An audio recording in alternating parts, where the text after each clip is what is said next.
This is kind of hard to show on screen because it's so much text.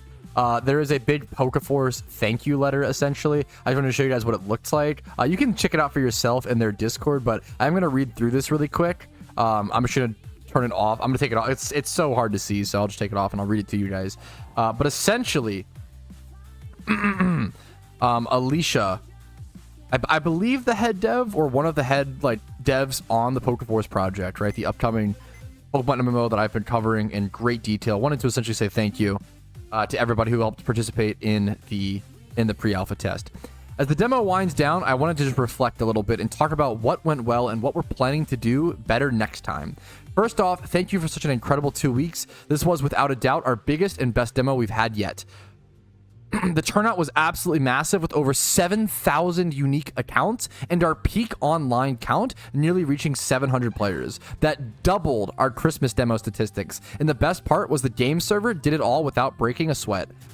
Of course, with all the pre-alpha demonstration builds, there was bugs to be expected and issues to put into a nice tidy list to call Ali get back to work. Though with the help of our beta program members, we were able to filter out a ton of issues beforehand. They did a closed beta before this summer test.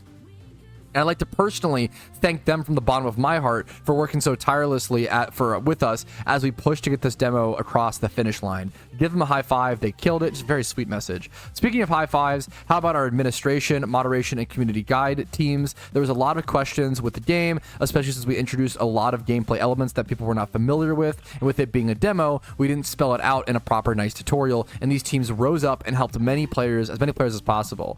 They held the fort down and did an amazing job, and I'm super proud of them. I remember I guided a player in game over to Professor Pokemon's son or whatever because they couldn't find it, and it was tough for me to find the first time. So just stuff like that, like guiding a player to a location, is just super nice. If you see someone from this team, give them a thank you for all the work that they do. Of course, one of our major points of contention was our battle engine. I'll be honest, I didn't expect it to hold up as well as it did, considering we wrote it in under 20 days. We started working on it on August 2nd, but our commitment to the next demo is to enhance it and improve every facet of it so there's a smoother, more stable, and feature-rich system alongside our other content additions such as crafting.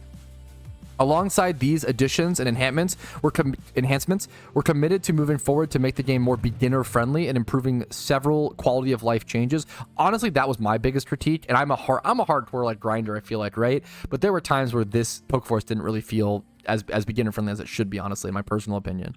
One of the biggest things the development team has on their list is thinking of how we can make the game a more friendly place to drop into with no knowledge, and we pledge to improve that experience in our next demo. One of the most exciting things for this demo personally to me was that we started establishing core systems. Moving forward, we'll only be able to improve those systems as well as build on top of them. Finally, development won't be such a mountain anymore. We apologize that this particular demo was delayed a few times, but looking back, we think it was absolutely worth it. All in all, this was a major milestone for PokeForce. Our Discord grew from around 6,000 members to nearly 12,000 in these 2 weeks. That's insane. And we're excited to work on our next iteration of PokeForce, knowing that we have a community that is excited to see how we bring this game to life. You still have around 10 hours from this point forward. If you're seeing this stream recap, it's probably over, to complete Nuria's Dilemma, the main quest line, and get the cosmetic if you haven't already, and spend some last moments with your friends and Pokemon. As an extra treat, I'll be backing up your saves and seeing what I can do about making personal cards that is similar to a Hall of Fame with your character in Pokemon. Maybe we can do something fancy there. We shall see. We'll have to see, though. That's really cool. A lot of people put so much time and effort into the pre-alpha, knowing that their progress wouldn't be saved. To do something above and beyond like that is really amazing. Once again, thank you for such a lovely time. I look forward to continuing development and bring the next iteration of PokeForce to you soon. That is the end of it. Thank you so much, Alicia. Just a really fucking amazing. I think the PokeForce is really good about, they promise a medium amount and then provide a large amount, right? Whereas I feel like I love the PokeMMO devs, okay? But I feel like they promise nothing, and when they do provide, it's perfect, but they provide nothing for a very long time. So we'll have to see. It's really cool to see PokeForce competing, and really cool to see them have such a good beta test, and there's just so much, bright future here.